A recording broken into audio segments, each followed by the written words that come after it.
एक धोबी का गधा था। गधे का नाम था उद्धत।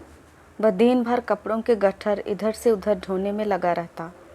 धोबी स्वयं कंजूस और निर्दयी था। अपने गधे के लिए चारे का प्रबंध नहीं करता था, बस रात को चरने के लिए खुला छोड़ देता।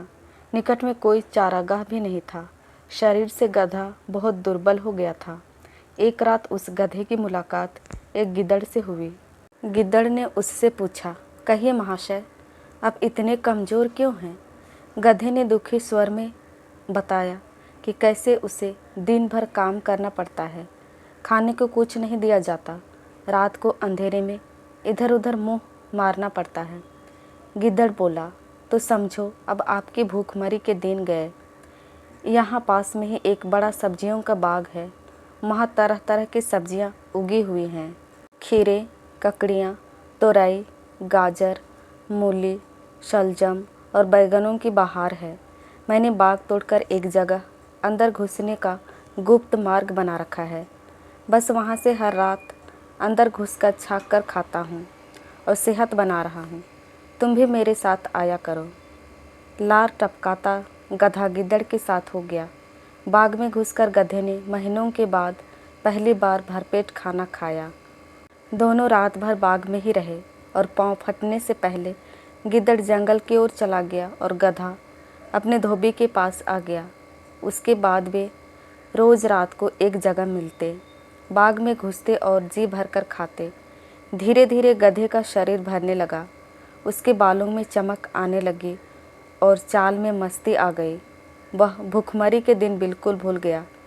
एक रात खूब खाने के बाद गधे की तबीयत अच्छी तरह हरी हो गई। वह झूमने लगा और अपना मुंह ऊपर उठाकर कान फड़फड़ाने लगा। गिद्दड़ ने चिंतित होकर पूछा, मित्र, यह क्या कर रहे हो? तुम्हारी तबीयत तो ठीक है? गधा आंखें बंद करके मस्त स्वर में बोला, मेरा दिल गाने का कर रहा है। अच्छा भोजन करने के बाद गाना चाहिए। सोच रहा हूँ कि ढेंचू राग गाऊं। गिद्दड़ ने तुरंत चेतावनी दी, ना ना, ऐसा ना करना गधे भाई। गाने वाने का चक्कर मत चलाओ। यह मत भूलो कि हम दोनों यहाँ चोरी कर रहे हैं। मुसीबत को न्योता मत दो। गधे ने टेढ़ी नज़र से गिद्दड़ को देखा और बोला, गिद्दड़ भाई, तुम जंगली के जंगली रहे। संगीत के बारे में तुम क्या जानो? गिद्दड़ ने हाथ जोड़े, मैं संगीत के बारे में कुछ नहीं जानता, केवल अपनी जान बचाना जानता हूँ। तुम अपना बेसुरा राग आलापने की जिद छोड़ो, उसी में हम दोनों की भलाई है।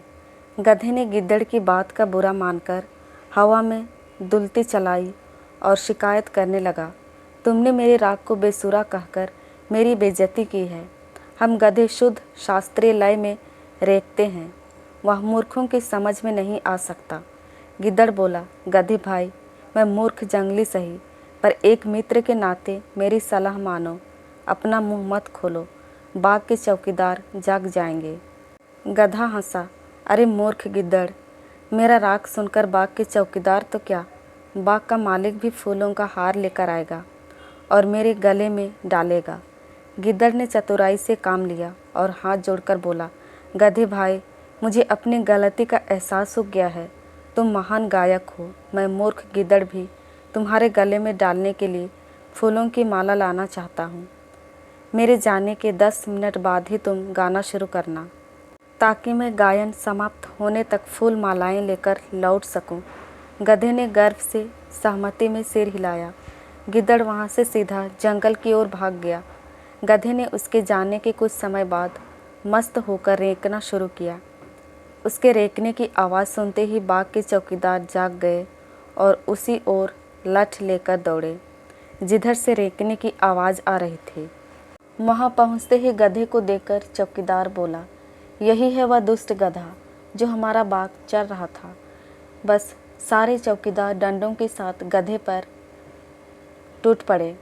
कुछ ही देर में गधा पीट पीट कर अधमरा गिर पड़ा।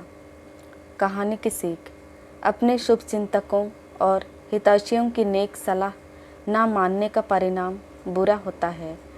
दोस्तों, पंचतंत्र की कहानी संगीतमय गधा आपको कैसी लगी? प्लीज़ कमेंट करके अपनी राय ज़रूर दीजिएगा और यदि कहानी अच्छी लगी हो तो अपने दोस्तों के साथ शेयर कीजिएगा और इस प्रकार की इंटरेस्टिंग कहानियाँ सुनने के लिए चैनल को सब्सक्राइब ज़रूर कीजिएगा। धन्यवाद।